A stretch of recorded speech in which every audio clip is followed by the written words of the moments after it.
रफा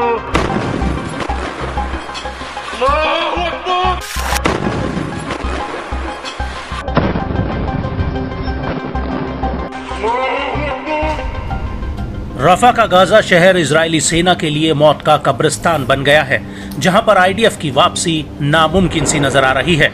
रफा का आधे से ज्यादा हिस्सा इजरायली एयर स्ट्राइक में खंडहर में तब्दील हो गया है, लेकिन उसके बावजूद हमास के लड़ाके इस पूरे शहर पर अपनी पकड़ मजबूत बनाए हुए हैं और अब यही खंडहर हमास के लिए सबसे बड़ा हथियार साबित हो रहे हैं। इन खंडहरों में से हमास के लड़ाके एक पल में निकल कर आते हैं और इजरायली सेना पर हमला करके पलक झपकते ही कहीं गुम हो जाते हैं।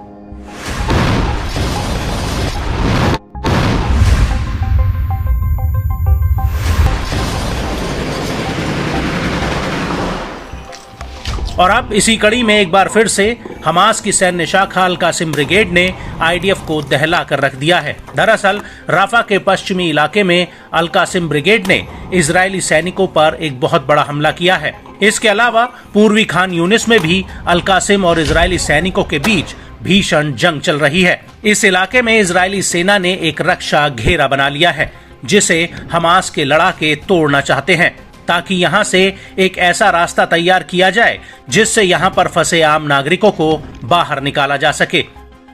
और इसी कड़ी में अल कासिम ब्रिगेड ने यहां पर इजरायल के कई टैंकों और D9 बुलडोजर पर बड़ा हमला किया है। अल कासिम का कहना है कि उसने तल अल हवा में शहवाज हैवी विस्फोटक से इजरायल के 2 मेरकावा 4 टैंकों को उड़ा दिया है। अल कासिम का कहना है कि इन टैंकों के आसपास बारूद बिछा दिया गया था और जब ये बारूद फटा तो उस वक्त टैंकों के आसपास कई आईडीएफ सैनिक भी मौजूद थे। और इसी इलाके में अल कासिम ने एक और मेरकावा टैंक पर अल यासीन 105 गोले से हमला किया है। यहां तक कि एक इजरायली सैनिक पर स्नाइपर राइफल से अटैक किया गया। अल कासिम का कहना है कि उसने इस इलाके में घुस रही आईडीएफ की पैदल सेना पर एंटी पर्सनल विस्फोटक से भी अटैक किया है, जिसमें आईडीएफ को भारी नुकसान हुआ है। आपको बता दें कि तल अल हवा इलाके में अल कुद्स ब्रिगेड ने भी एक ऐसे ही ऑपरेशन को अंजाम दिया है। यहां पर अल कुद्स के लड़ाकों ने इजरायली सैन्य वाहनों पर तहाकिब हैवी विस्फोटक से हमला किया है। अल कुद्स का कहना है कि उसने पूर्वी खान यूनिस में रात के वक्त इजरायली सेना पर धावा बोला और इस हमले में आईडीएफ के सैन्य हार्डवेयर और वाहनों पर दनादन एंटी टैंक रॉकेट और हैवी मशीन गन से अटैक किया है। आपको बता दें कि अल कासिम ब्रिगेड ने राफा के याबना और शबोरा कैंप का एक वीडियो भी जारी किया है, जिसमें अल कासिम के इस वीडियो में दिख रहा है कि कई लड़ाके विस्फोटक लेकर एक सुरंग से होते हुए आते हैं। वहीं स्क्रीन की दूसरी तरफ एक बिल्डिंग में कई इजरायली सैनिक एक दीवार में छेद से होते हुए एक घर में दाखिल हो रहे हैं और एक एक करके करीब 10 आईडीएफ जवान इस घर में दाखिल हो जाते हैं और दूसरी तरफ हमास के लड़ाके इन्हें मॉनिटर कर रहे होते हैं।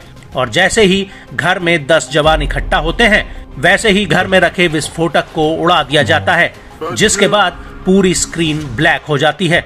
और इस हमले के बाद अल कासिम ब्रिगेड तल अल हवा के अमीन मोहम्मद जंक्शन में भी एक सरप्राइज अटैक करती है। अल कासिम ने इसका भी वीडियो जारी किया है, जिसमें पहले तो एक टीवी स्क्रीन नजर आती है, जिसके वीडियो में अंधेरा होता है और फिर अचानक से स्क्रीन पर एक ऑब्जेक्ट हाईलाइट होती है और फिर जोरदार धमाका हो जाता है।